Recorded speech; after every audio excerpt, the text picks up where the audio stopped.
Palakpakan muna natin natin Panginoon. Bahagi ng ating pong gawain. Yan, sana ipatuloy po natin buksan ang ating mga puso at isipan, maging higit ang ating pong kamay. Amen? Amen. Kailangan pag giving giving, kailangan malakas. Amen? Amen. Kasi ito po talaga yung secret or key to victory. Naniniwala po ba tayong lahat na ang pagbibigay ay isang sekreto o susi sa katagumpayan? Maniwala ka, ito yung isang susi mo. Ngayon, kung mahina yung amen mo, hindi mo marireceive yung victory. At po na pag-receive o kung paano po natanggap ni Haring David. Amen? Kung paano po siya nagtagumpay sa pakikipagdigma sa kanyang mga kalaban. Amen? Ang sabi po ng ating pong exhortation, the key o the secret to victory. Magkibukas po tayo sa 2 Samuel chapter 8 verse 1 to 14. Pero ito po ay hindi ko lahat babasahin. Ito lamang po ay akin pong ilalaborate. Ang sabi nga po ng 2 Samuel 8 1 to 14. This story tells about how David wins over the Palestine and the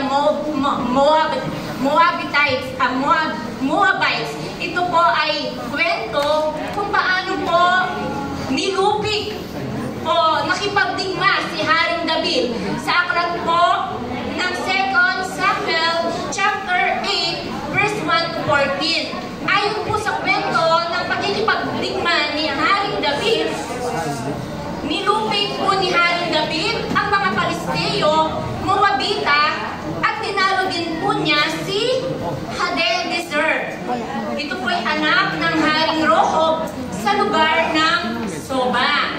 Nasakop po ni Haring David ang mga lupain sa baybayin ng ilog Euphrates na kung saan ay babawiin po sana ni Haring Hadadezer. Kaya po siya pumunta sa lugar na ito. Ngunit sa kasamaang palad, siya po'y napatay ni Haring David. Ito po yung tinatalakay ng kwento sa 2 Samuel chapter 8 verse 1 to 14. Kaya naman po, hanggang ang kaharian ni Haring David ay lumawak. Ngayon po, ano po yung pinaka-secret o key to victory? Kung bakit natanggap o na-receive po ni Haring David ang pagtatagumpay kung bakit lumawak po ang kaharian niya. Amen? Ang sabi po ng 2 Samuel chapter 8 verse 6, tingnan po natin.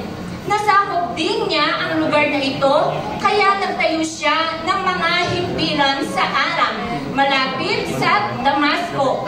At pinabuwis niya ang mga taga roon. Ito po, tignan po natin yung sabi ng salita ng Panginoon, kwento ni Haring David.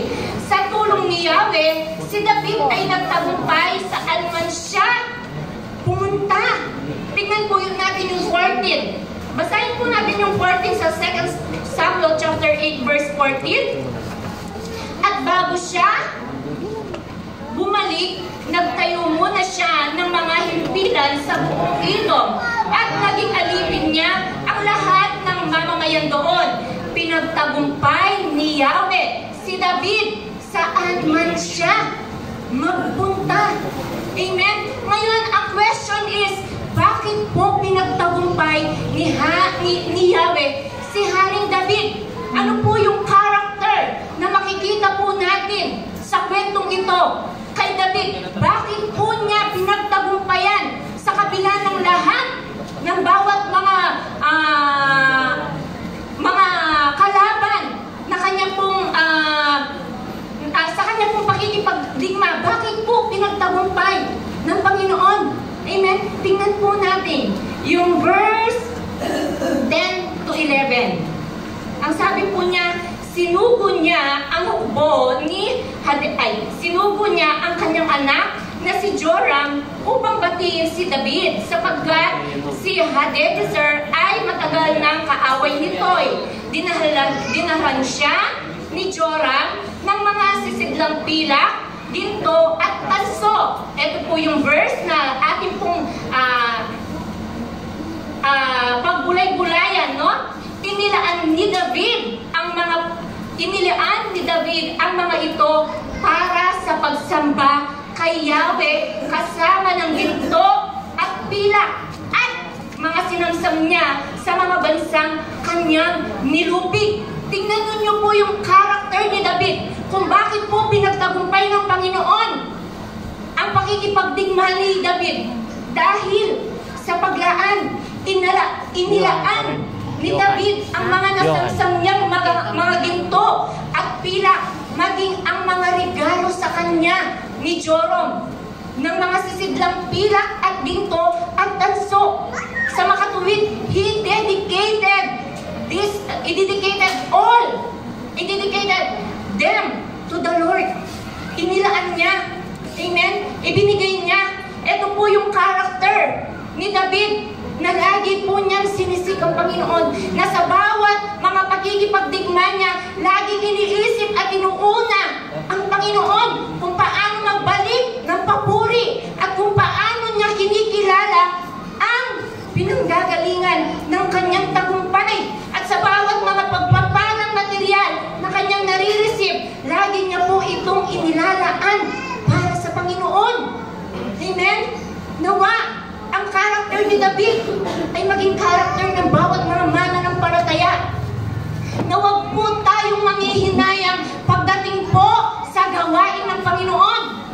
Huwag po nating lilimitahan. Huwag po tayong mangunguripot pagdating sa gawain ng Panginoon kung nais po nating makamit ang katagumpayan. Kasi sinusubok po tayo pagdating po sa pananalapi ng Panginoon, lalong-lalo na pagdating po sa bawat mga ganitong sitwasyon ng ating pong mga buhay sa ating pong paglilingkod, katulad po ng anniversary. Amen? Diyan po tayo susubukan ng Panginoon. Amen? Diyan po titingnan ng Panginoon ang iyong katapatan pagdating sa pagbibigay. Katulad ni Haring David, inalaan niya ang lahat ng kanyang nasamsam para sa pagsamba. Amen? Kaya po bilang mananampalataya, huwag po nating lilimitahan ang ating pagbibigay pagdating po sa paglilingkod. Amen? Lahat ng bawat ating pong mga ginagawa, lahat ng ating pong mga ibinibigay pagdating sa gawain ng Panginoon ay hindi mawawalang kabuluhan. Makakalimutan ng tao ang pagtulong mo sa Kanya, ngunit hindi makakalimutan ng Panginoon ang paggawa mo sa Kanya ng mabuti. Sinabi na po yan ng Hebrews chapter 6 verse 10. Amen? Hindi niya malilimutan ang lahat ng iyong ginawa pagkat ang Diyos ay makatarungan.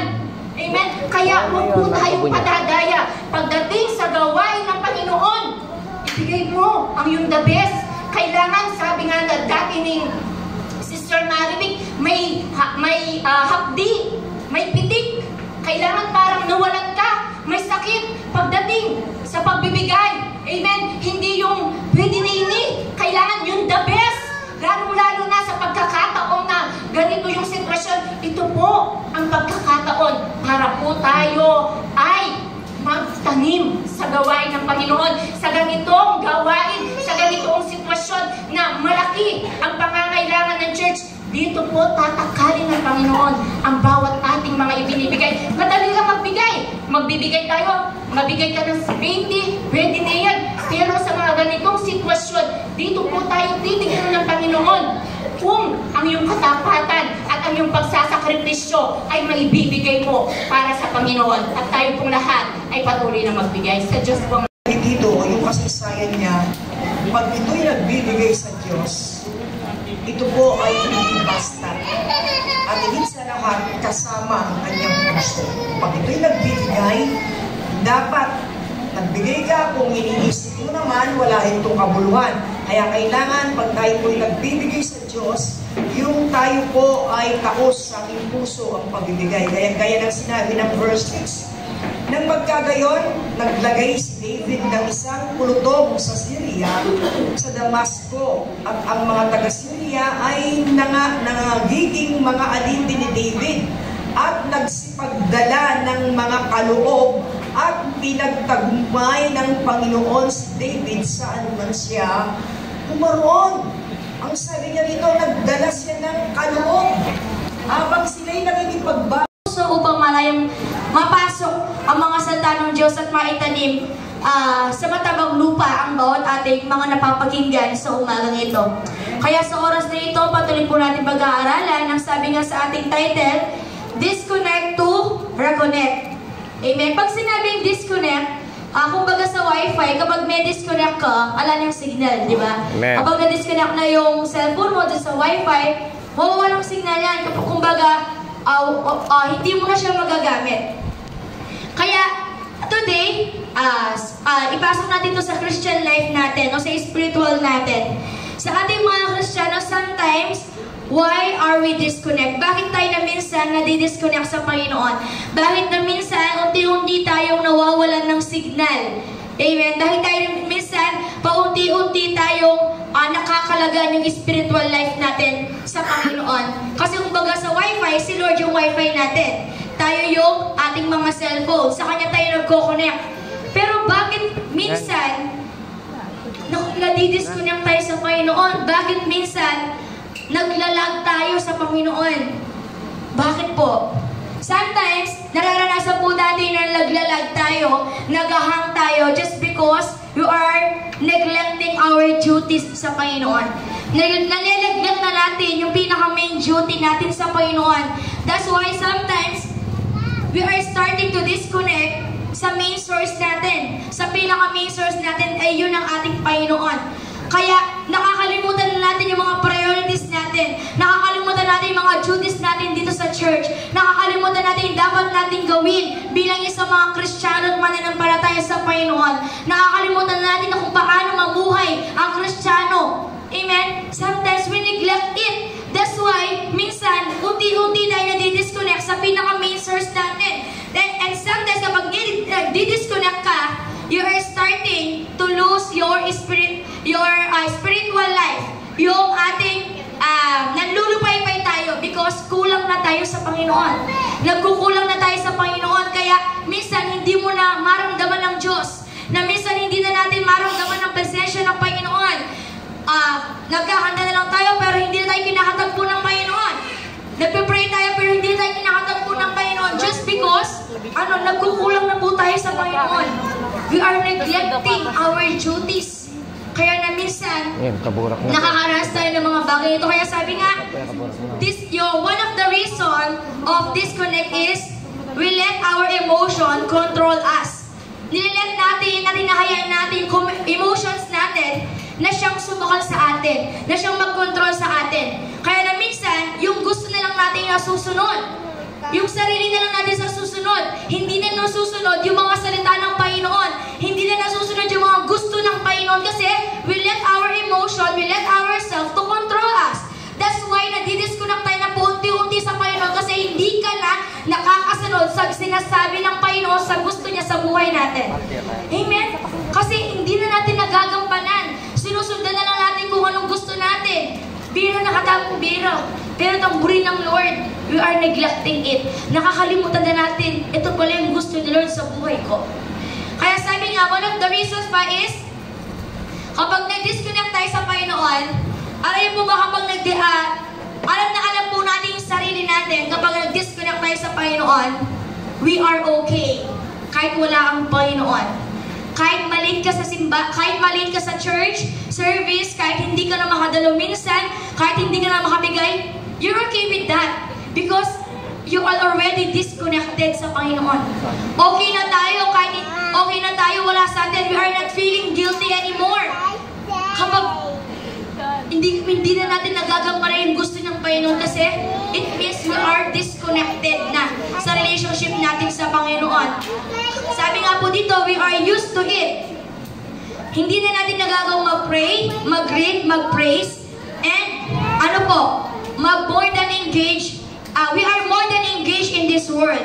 Sometimes we are disconnected sa ating Panginoon kasi ito po yung pinakamasakit mula sa nagsasalita hanggang sa ating mga napakinig that we are engaging ourselves in this world than dito sa church. Ini-engage na natin yung sarili natin sa mundo.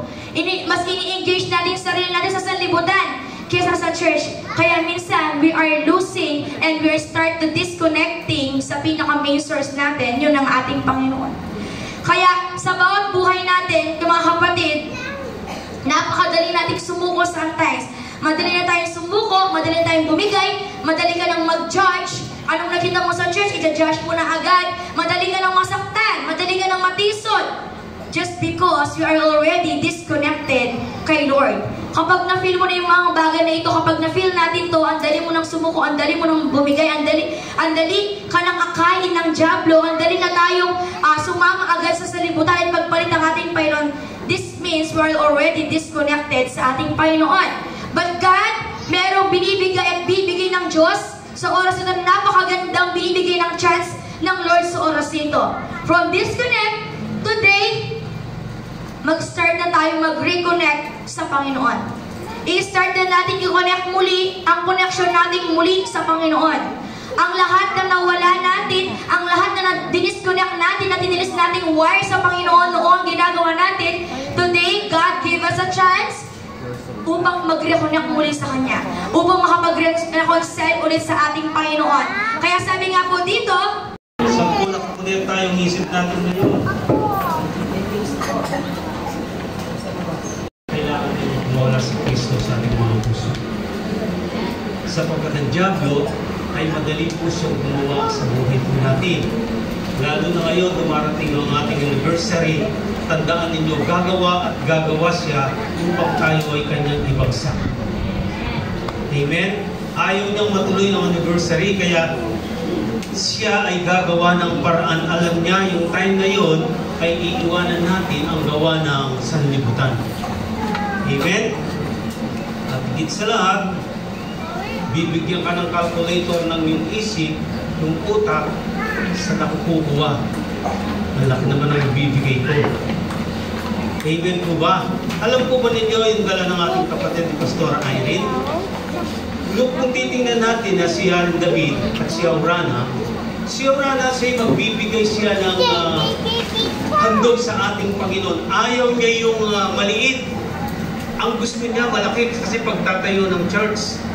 Kaya ang ginawa niya, sabi ni Haring David, ako ang magbibigay, hindi yung maliit, hindi yung malaki. Kasi yung Diyos niya ay malaki, hindi maliit. Amen po ba?